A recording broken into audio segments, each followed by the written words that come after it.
Il-partit sejjer il-bahar. Joseph Muscat verament kien iħobb li l-Partit Laburista llum l-affarijiet mod ieħor dawn jimportom biss mill-flus u l-poter. L-amministrazzjoni kollha tal-partit għandha tirriżenja. Huma dawn uħud mill-kummenti tal-partitarji laburisti fuq il-medja soċjali, kummenti li juru l-weġġati li dawn il-partitarji għandhom bit-tmexxija ta' Roberta Bela.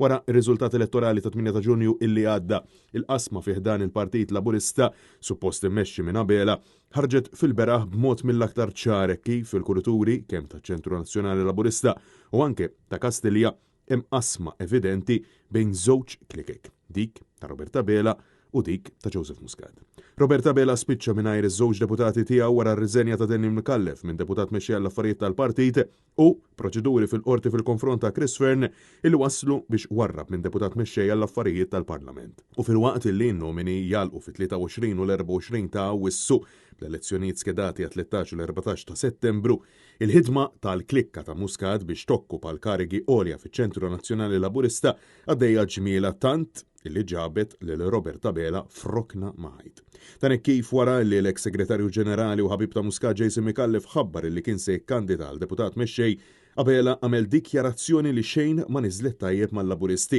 meta implika li dawk kemm sejħa qodma, dawk li għal dawn l-aħħar snin ilhom jagħtu l-kontribut lil-Labor ma ċandhom posthom fit-tmexxija għaliex skont Bela l-arloġġ fil-ħajja qatt ma jimxi lura iżda dejjem il-qudiem. Sorsi qrib sew taċ-Ċentru Nazzjonali Laburista spjegaw ma' Net News illi b'tali stqarrija Bela reġa' spiċċa f'paniku illi wassal lill-istess mexxej biex jittanta jibdel l-istatut tal-partit u propju jagħmel dak illi l-klikka ta' Muscat xtaqet mill-bidu illi jkun jista' joħroġ għall-elezzjoni ta' deputat mexxej Laburista ħatħlif l-MP Alex Agius Saliba. Matul il-kampanja elettorali Agius Saliba fetaħ il-bib beraħ lil Joseph Muscat u ħallih jirkiblu l-karru elettorali biex inadda fis-smutant illi kien l-istilla fil-ftuħ tal-kampanja tiegħu fi Pjazza Tritoni.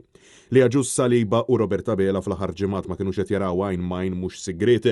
kif mhux talli sabbat saqajhu mar kontra l-ordni ta' Bela f'dak li kellu x'jaqsam vot favure il-President tal-Parlament Ewropew Roberta Metsola talli fl-ewwel rally tal-Labor wara l-elezzjonijiet fir-Rialto f'Bormla lil Agius Saliba ma refawlux siġġu fis-sala tant li spiċċa fil-pjazza.